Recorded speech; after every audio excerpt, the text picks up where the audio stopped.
Schubert in the background, by the way. I had begun in 1733 to study languages. I soon made myself so much a master of the French as to be able to read books in that language with ease. I then undertook the Italian. An acquaintance who was also learning it used often to tempt me to play chess with him. Finding this took up too much of the time I had to spare for study, I at length refused to play any more, unless on this condition, that the victor in every game should have a right to impose a task, either of parts of the grammar to be got by heart, or in translation, which tasks the vanquished was to perform upon honor before our next meeting. As we played pretty equally, thus beat one another into that language. Then we beat one another into the language. I afterwards, with a little painstaking, acquired as much of the Spanish as to read their books also. So, a bit of a polymath in the language department. I have already mentioned that I had only 1 year's instruction in a Latin school, and that when very young, after which I neglected that language entirely. But when I had attained an acquaintance with the French, Italian, and Spanish, I was surprised to find, on looking over a Latin Testament, that I understood more of that language than I had imagined, which encouraged me to apply myself again to the study of it, and I met with more success, as those preceding languages had greatly smoothed my way. So, a lot of people hold, and I've held this in the past, and I might still be of the opinion, that you should teach Latin to kids in kindergarten, first and second grade. They should begin 3 or 4 years of Latin, mandatory Latin, when they're very young. But he's making the case here that Latin's too remote at that age, if you learn 2 or 3 other languages. But then, I mean, how is that efficient to learn 3 languages so that you can learn 1? And you've got 4 languages, why not just learn the Latin? And then if they want to learn German or whatever later, but when they're young, I think maybe they should probably be given Latin. From these circumstances, I have thought that there is some inconsistency in our common mode of teaching languages. We are told that it is proper to begin first with the Latin, and having acquired it, it will be more easy to attain those modern languages which are derived from it. And yet do we do not begin with Greek in order more easily to acquire Latin. I would therefore offer it to the consideration of those who superintend the education of our youth, whether, since many of those who begin with the Latin quit the same after spending some years without having made any great proficiency, and what they have learned becomes almost useless, so that their time has been lost, it would not have been better to have begun with the French, proceeding to the Italian and Latin. For though after spending the same time, they should quit the study of languages and never arrive at the Latin, they would, however, have acquired another tongue or two that, being in modern use, might be serviceable to them in common life. So, to be taken into consideration, I suppose. In 1736, I lost one of my sons, a fine boy, 4 years old, by smallpox, taken in the common way. I long regretted him bitterly, and still regret that I had not given it to him by inoculation. This I mention for the sake of parents who omit that operation, on the supposition that they should never forgive themselves if a child died under it.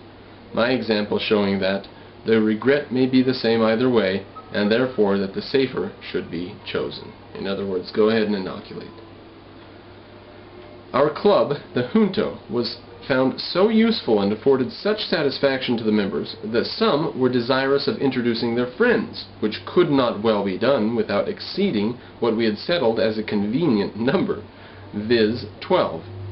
We had from the beginning made it a rule to keep our institution a secret, which was pretty well observed, and the intention was to avoid application of improper persons for admittance, some of whom perhaps we might find it difficult to refuse. I was once one of those who were against any addition to our number, but instead of it, made in writing a proposal that every member separately should endeavor to form a subordinate club, with the same rules respecting queries, etc., and without informing them of the connection to the junto. 132 people would be involved in it at that remove, and they wouldn't be knowledgeable about the original junto. The advantages proposed were the improvement of so many more young citizens by the use of our institutions.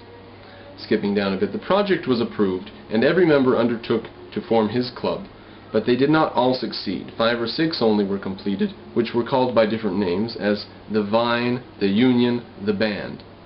They were useful to themselves and afforded us a good deal of amusement, information, and instruction, besides answering, in some considerable degree, our views of influencing the public on particular occasions, of which I shall give instances in course of time as they happen. So, if he can say to 6 people, here's our policy, and those 6 people then go out and say to each to 12 more people, so there's 60 or 70 intellectuals, people who are in these groups because of intellectual reasons. 50, 60, 70 intellectuals in the community now, who are of an opinion that emanated from this original junto, the controlling group. So this influencing of the public on particular occasions, of which I shall give instances in the course of time as they happened. It goes on to say Ben was chosen as the head of the thing 2 years in a row, even though the second year a new member, quote, made a long speech against me in order to favor some other candidate. I was, however, chosen, which was the more agreeable to me, as, besides the pay for the immediate service of the clerk, the place gave me an opportunity of keeping up an interest among the members. Right, so he wanted to be involved. I therefore did not like the opposition of this new member, who was a gentleman of fortune and education, with talents that were likely to give him in time great influence in the house, which indeed afterwards happened. I did not, however, aim at gaining his favor by paying any servile respects to him, but after some time took this other method, having heard that he had in his library a certain very scarce and curious book.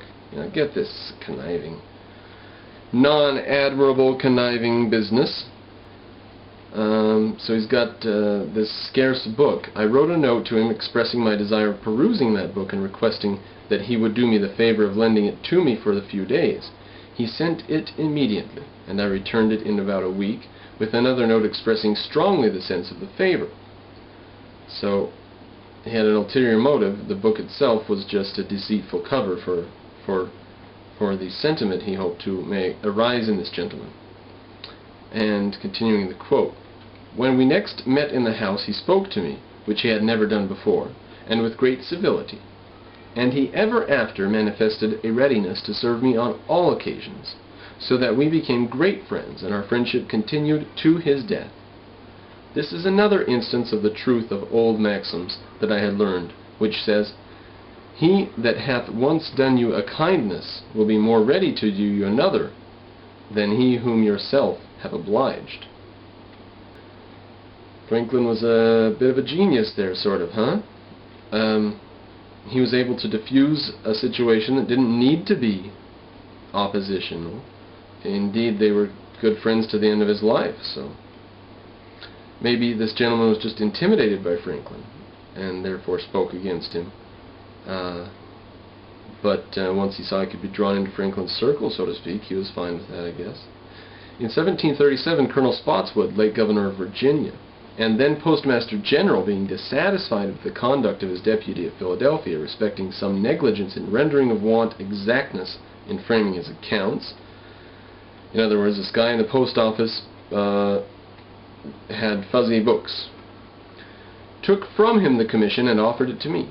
I accepted it readily and found it of great advantage, for though the salary was small and facilitated the correspondence that improved my newspaper, increased the number demanded, as well as the advertisement to be inserted, so that it came to afford me considerable income. I began now to turn my thoughts to public affairs. I wanted to look into the city watch, the constable who walks up and down at night. The constable summoned a number of housekeepers to attend him for the night. Those who chose never to attend paid him a 6 shilling a year to be excused, which was supposed to go to hiring substitutes, but was in reality much more than was necessary for that purpose, and made the constableship a place of profit. So they didn't hardly need all the proceeds. The people gladly said, here's my 6 shillings, find somebody else to walk the beat for me. So the constable then would take this, and what would he go do with it? Tippling. I thereupon wrote a paper to be read in the junto representing these irregularities, but insisting more particularly on the inequality of the 6 shilling tax of the constable, since a poor widow housekeeper, all whose property did not perhaps exceed the value of